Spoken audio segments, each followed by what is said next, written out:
For today, we're playing Ghost of Tsushima, and this time with the RTX 4060, and we'll start it up at 1080p at the very high settings.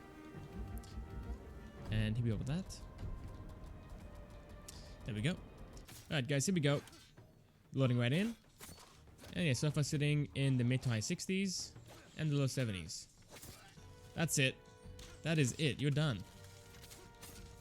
You're the first to go now for being a little rat. And your VRAM is now sitting at 7.7 gigs and still climbing up. There it is, 7.8 gigs now. This card has 8 in total. I think the max settings might be a bit too much for this card, but at the same time, it is doing a fine job. So, yeah, we'll see as we go. Ooh, below 60 there, finally. It finally happened. You're gonna attack okay, again with the bow, dude. Where are you at? Up here? That's it. No, he's on the other side. No. What is it? How did he get up there? How is there a wolf on the roof? Yeah. Look! What are they doing? Go away, wolf. Okay, no, chill, dude. Why is it so hard? This area is so difficult. Where's my horse? Please, horse, please. Go, please, just get me going. Oh my god, he scared him off. Oh my god, there's more enemies, and the horse is scared again. This horse is worthless, dude. Dude's a little rat. So yeah, for the most part, it does sit in the 60s, but at the same time, in those heavier scenes, it will fall down into the 50s. So keep that in mind. I think for me, it's still playable, but let's pause it here, enable DLSS, and see how it looks and how it performs. And upscaling, go with DLSS at the quality preset. No frame gen yet, but I'll use it as we go through. And yeah, FPS is now up into the 80s, so we gained around 20 FPS with DLSS. This game looks gorgeous, guys. With DLSS, it's a bit softer, but it's definitely usable for 1080p. And again, with the 20 FPS headroom, it ensures that we stay above 60 at all times.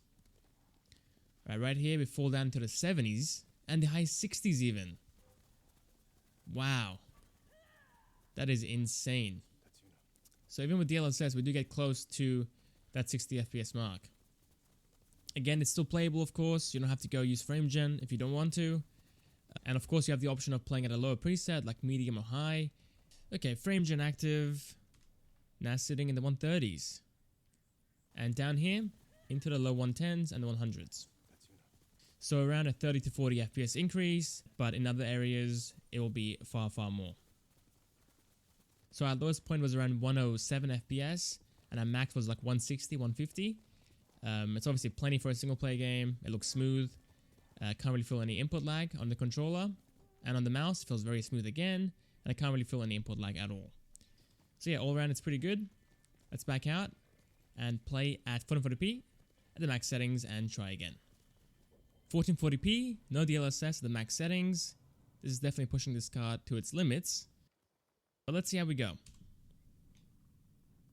So far in the high 30s and the low 40s, and in this field, in the low 40s still. It is not too bad. But again, the high 30s and the mid 30s will happen. Time for DLSS, and using the balance preset, we're climbing up all the way into the 80s from the high 40s here. Much better.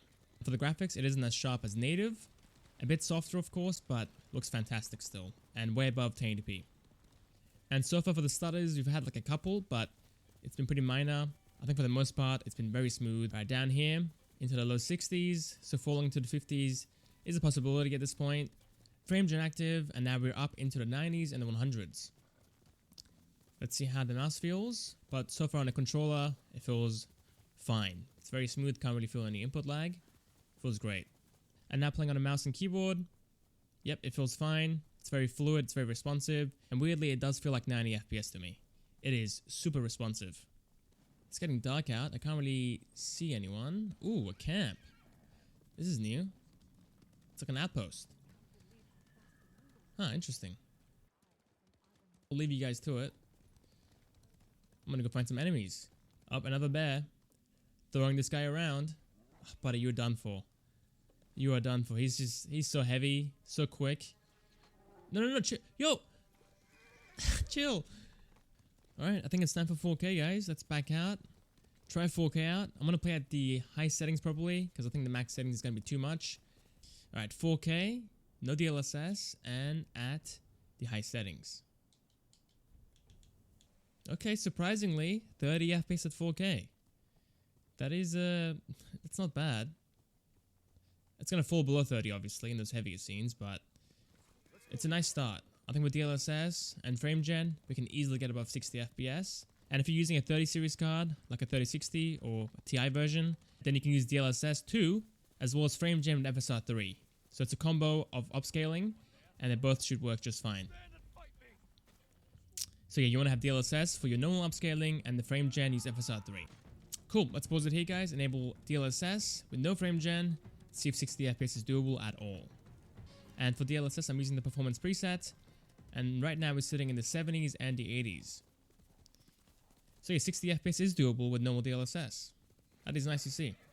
So yeah, not much else to show you guys. It falls down to the 60s, but on average it's sitting in the 70s and the 80s. Okay, let's restart, enable Frame Gen, and see if 100 FPS is actually doable with that. Okay, Frame Gen active, and we're sitting in the 80s and the 70s. It's the high 70s. Not really seeing much of an improvement. I do have Frame Gen active, and I did restart the game twice just to make sure. But yeah, it is having an issue, I would guess.